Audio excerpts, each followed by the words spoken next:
সকলে বলেন সাল্লাল্লাহু। কেউ যদি ওদের কষ্ট দেয়, নবী কয় যেন আমায় কষ্ট দে।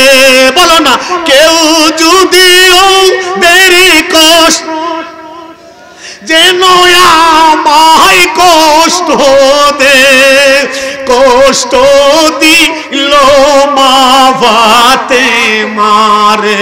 বলো না, কষ্ট দি। মাশাআল্লাহ, সবাই কোন জান্নাতের সরদার যাহারা শহীদ করলো তারে। বলো না, জান্নাতের সরদার যাহারা শহীদ করলো তারে। বুঝবি তো রাহা শোরের মাঠে কেউ যদি ওদের কষ্ট দে, যে নয়া মাই কষ্ট দে, কষ্ট দিল মা বাতে মারে। জোরে কোন মারহাবা, আরো জোরে কোন মারহাবা। ওই শির মুবারক সারা রাত্র তাজিম করার বিনিময়ে আমার আল্লাহ সুবহানাহু ওয়া তাআলা ওই খ্রিস্টানের জবান দিয়ে কালেমা জারি করে দিল। এখানে একটা চিকন কথা আছে। দামেস্কে নিয়ে গেল শির মুবারক, বলল মেরা গায়। এজিদের কাছে যাওয়ার পর বিস্তারিত কথা বলল। এজিদ ওখানে একটা রাগ দেখাইছে। রাগটা কি? আমি তো ইবনে জিয়াদকে শির দ্বিখণ্ডিত করার কথা বলি নাই। দেখেন দেখেন, দুষ্ট লোকের মিষ্টি কথা। দুষ্ট লোকের কি কথা বুঝেননি? আমার কথা শুনিনি। এখানে একটু দরদ দেখাইছে, আদরে দেখাইছে, বুঝেননি? আমি তো শির উচ্ছেদ করার কথা বলি নাই, আমি তো এত বড় জঘন্য অপরাধের কথা বলি নাই, আমি তো শুধু ভয় ব্যক্তি দেখিয়ে যেন আমার বিরুদ্ধে বিদ্রোহ না করে, যেন আমার কাছে বায়াত হয়।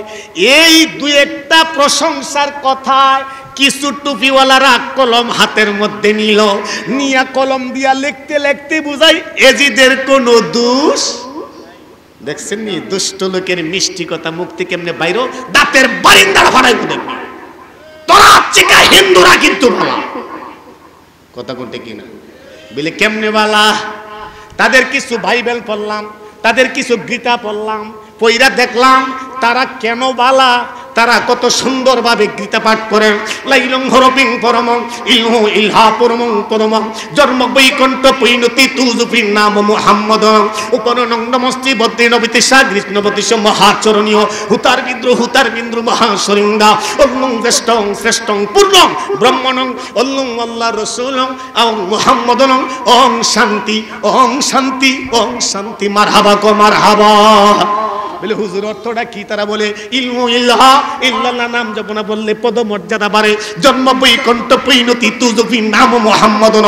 অর্থ হলো ও জনম দেখি কপাল পোড়া শুনে যাও, শুনে নাও।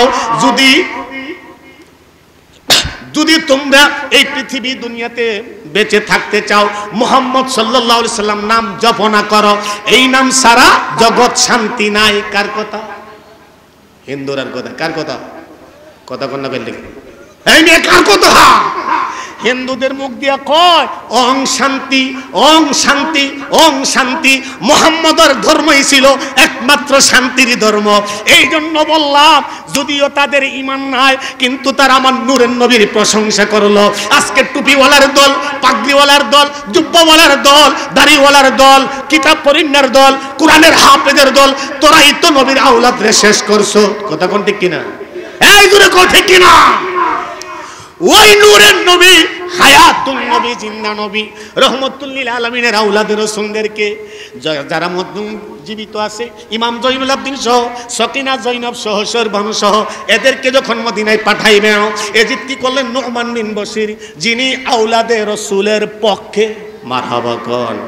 একে দিয়া পাঠাইল মদিনায়, ফিরিয়ে নিয়ে যাও। জৈনব রাদিয়াল্লাহু তাআলা ডাক দিয়ে বলে ও জৈনব। জৈনব বলে নু'মান রে, নিয়ে যাওয়ার সময় আবার কারবালার মাঠ ময়দান দিয়ে আমাকে নিয়ে যাও। আমাদের পরিবারের সদস্যরা এরা কি কাফন দাফন বিহীন অবস্থায় আছে কিনা দেখে যায়। নূরের নবীর আওলাদ আওলাদ আওলাদ। যেই জায়গায় ইমাম হুসাইন শহীদ হইল পাশে একটা গ্রাম আছে, এই গ্রামটার নাম হলো আমরিয়া। গ্রামটার নাম কি হইতেছে আপনারা? আমরিয়া গ্রামের মহল্লার লোকেরা মদিনা থেকে সহ আওলাদে রাসূল আহলে বায়াত যারা শাহাদাত বরণ করলো, দাফন করলো, তারা বলল 34টা বস্ত্রার ছিদ্র, 40টা তলোয়ারের আঘাত, 121টা তীরের আঘাত ইমাম হুসাইনের দেহের ভিতরের মধ্যে ঢুকছে। আল্লাহু আকবার। দুশমনরা কত কষ্ট দিয়েছে নবীর আওলাদকে। ইমাম হুসাইন রাদিয়াল্লাহু তাআলা আনহুমার এই দৃশ্য দেখি যখন মদিনা মুনাওয়ারার দিকে কাফেলা চলে আসবে, অনেক লম্বা কথা। আরে বাবা, মদিনায় আসার পর কান্নার রোল জারি হয়ে গেল। ইমাম হুসাইন রাদিয়াল্লাহু তাআলা আনহুমার একটা মেয়ে ছিল,